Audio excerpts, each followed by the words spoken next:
Assalamualaikum warahmatullahi wabarakatuh. Nama saya Rismal Juliandi, NIM 17135293. Saya akan menjelaskan tentang proposal penelitian saya yang berjudul Motivasi Siswa SMK Jurusan Perhotelan untuk Melanjutkan Pendidikan.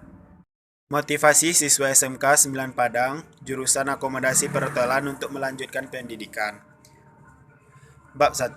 Latar belakang. Pariwisata di Indonesia dapat berkembang pesat dengan adanya sumber daya manusia yang memiliki kualitas kerja yang baik sesuai dengan bidangnya. Salah satunya adalah siswa lulusan SMK 9 Padang, jurusan akomodasi perhotelan. Namun, tidak semua dari siswa SMK langsung memasuki dunia kerja. Sebagian ada yang memilih untuk melanjutkan pendidikan ke universitas yang mereka inginkan, tergantung motivasi dan minat dari siswa tersebut. Seperti yang kita lihat di PowerPoint di depan, penulis mengambil data dari SMK 9 Padang, yaitu dari tahun 2015 sampai 2017. Kita bisa lihat banyak terbagi dua antara siswa yang memilih untuk melanjutkan pendidikan dan juga untuk melanjutkan memasuki dunia kerja.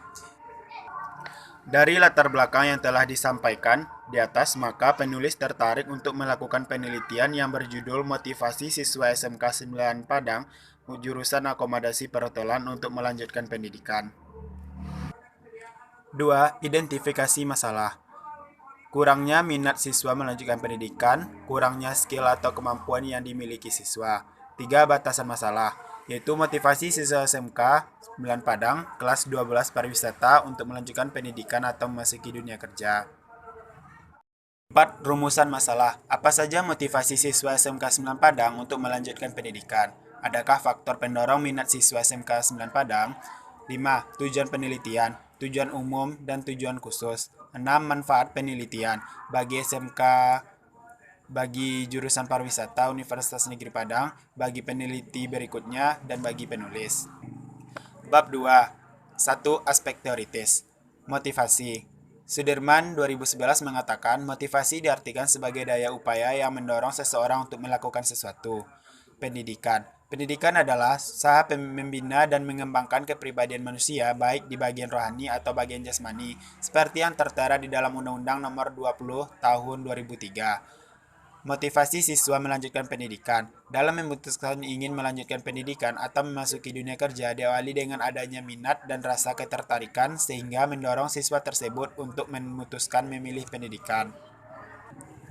Bisa kita lihat kerangka konseptual di PowerPoint.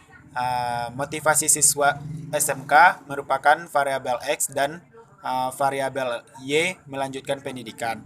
3. Hipotesis. HA. Terdapat pengaruh motivasi terhadap keputusan siswa untuk melanjutkan pendidikan. HO. Tidak terdapat pengaruh motivasi terhadap keputusan siswa SMK melanjutkan pendidikan. Bab 3. A. Jenis penelitian. Metode yang digunakan dalam penelitian ini adalah metode deskriptif kuantitatif. Menurut Sugiono 2017, metode penelitian kuantitatif dapat diartikan sebagai metode peneliti yang berlandaskan pada filsafat positivisme, digunakan untuk meneliti pada populasi atau sampel tertentu. Pengumpulan data menggunakan instrumen penelitian, analisis, dan bersifat statistik dengan tujuan untuk menguji hipotesis. Jadi, B. Tempat dan waktu penelitian. Penelitian ini dilakukan di SMK 9 Padang yang berlokasi di Jalan Bundo Kanduang nomor 18 Kampung Pondok, Kecamatan Padang Barat, Kota Padang, Provinsi Sumatera Barat.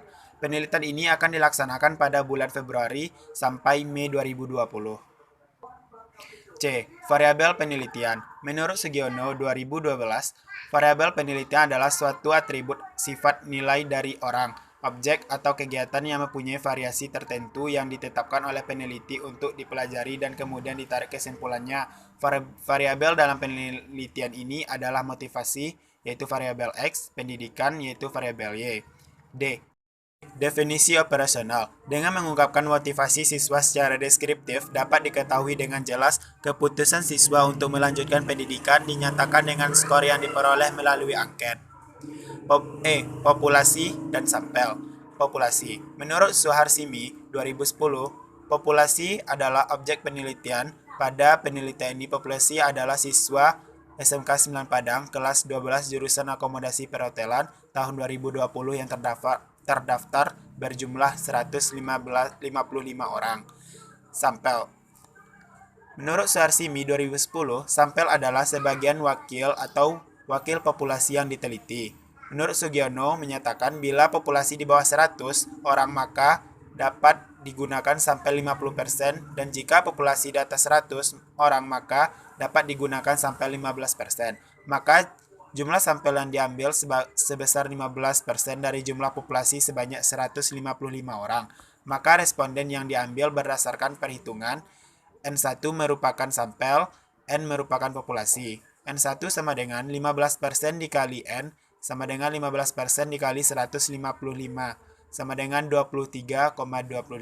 Jadi total sampel yang akan diteliti yaitu sebanyak 23 orang dari populasi 155 orang. F. Instrumen penelitian. Instrumen yang diperlukan untuk mengungkapkan variabel motivasi siswa untuk melanjutkan pendidikan adalah rating scale atau checklist. Sumber datanya adalah siswa SMK 9 Padang, kelas 12 akomodasi perhotelan. Siswa dimohonkan untuk menjawab sesuai dengan situasi yang sebenarnya, dengan cara memberi tanda checklist pada kolom jawaban yang tersedia. Di kolom jawaban terdapat sangat setuju, setuju, ragu, tidak setuju, sangat tidak setuju. G. Teknik pengumpulan data. Dalam penelitian ini, penulis menggunakan teknik pengumpulan data dengan cara kuesioner atau angket. Kuesioner merupakan teknik pengumpulan data yang dilakukan dengan cara memberikan seperangkat pertanyaan atau pernyataan tertulis pada responden untuk dijawab, menurut Sugiono 2017. Dan kuesioner yang digunakan dalam penelitian ini adalah kuesioner tertutup, dengan cara memberikan beberapa pertanyaan kepada siswa kelas 12 SMK 9 Padang, jurusan akomodasi perhotelan. Siswa hanya diarahkan untuk menceklis jawaban yang telah tertera di sana. H. Teknik analisis data. Teknis analisis data yang digunakan adalah analisis deskriptif dengan mengungkapkan motivasi siswa secara deskriptif dan menghitung presentasi. Pengolahan data dilakukan dengan menggunakan program Statistic Product Solution Service atau SPSS versi 16.0. Dalam hal ini diperoleh nilai rata-rata. Langkah yang dilakukan dalam menganalisis data yaitu menentukan distribusi frekuensi, menentukan tingkat prestasi, serta tingkat ketercapaian responden. Baiklah, hanya itu yang dapat saya sampaikan dalam penelitian saya. Jika ada kesalahan kata maupun tata tulisnya, mohon dimaafkan. Assalamualaikum warahmatullahi wabarakatuh.